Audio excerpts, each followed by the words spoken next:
Bonjour Eva Rock. Bonjour Philippe, bonjour à tous. Bonjour Bertrand Chameroy. Bonjour Philippe Vandel. Bertrand, c'est l'heure de votre écran de veille. On parlait d'éducation tout à l'heure. Vous êtes venu avec une équation ce matin. Oui, je prends le côté traversé de la France de la meilleure boulangerie, auquel j'ajoute les gâteaux du meilleur pâtissier, plus l'aspect jury de Top Chef, auquel j'additionne les candidats amateurs des reines du shopping. Je pose le tout et j'obtiens... Cyril Lignac et 3 experts en pâtisserie se lancent dans une incroyable aventure. Ils partent traverser la France entière à la recherche du meilleur gâteau de France. Franchement, en plein confinement, ils ont la chance de faire partie des rares à pouvoir traverser la France et ils en profitent pour aller noter des gâteaux. Curieuse idée, moi j'irais faire du char à voile ou une balade, mais pas noter des gâteaux. Mon gâteau est le meilleur de France, ça a démarré hier sur M6.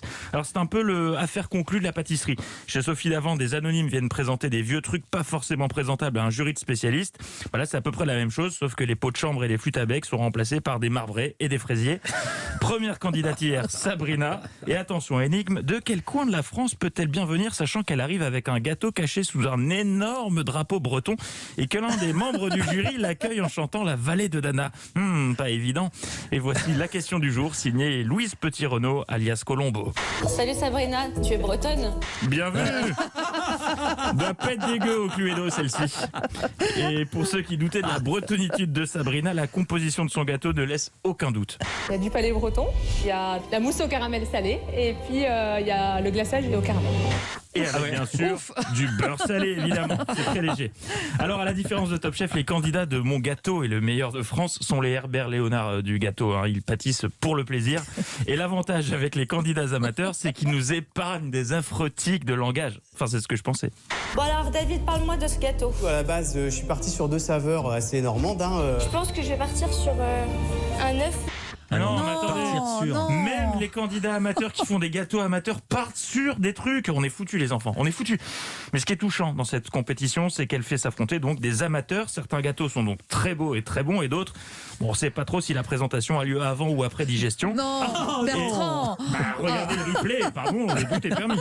Et les membres du jury ne se cachent pas pour dire les choses, quitte à paraître cassant, sauf un, Cyril Lignac. Et lui, il trouve tout trop bien. Alors que les autres ne sont pas avares de noms, lui est hyper généreux sur les oui et les superlatifs. C'est l'école des fans avec lui.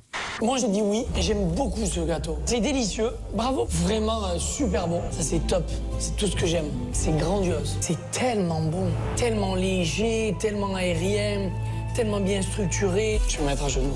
Ah oui, à genoux, carrément, il se met à genoux. Et pour terminer, je m'adresse à la production. Une bonne fois pour toutes, s'il vous plaît, allez-y mollo sur la bande originale, les gars. Déjà dans Top Chef, c'était too much, mais là, la candidate présente un gâteau au caramel amateur. C'est pas Captain America, on se calme. Écoutez ce qu'il balance comme musique au moment de la dégustation par le jury qui plisse les yeux. Je suis à 2 doigts de sortir mes lunettes 3D. Mais c'est vrai qu'une BO hollywoodienne en servant un dessert, ça te change un repas. Je ferai pareil la prochaine fois que je vous invite à la maison, les enfants. Ouais. Bertrand présente des boudoirs trempés dans du café avec la participation du mascarpone. The tiramisu maison, prochainement dans vos assiettes. Ah, ça rajoute une tension au dessert, c'est sûr. Allez, Mais en bon vrai, on a appétit. envie. Merci.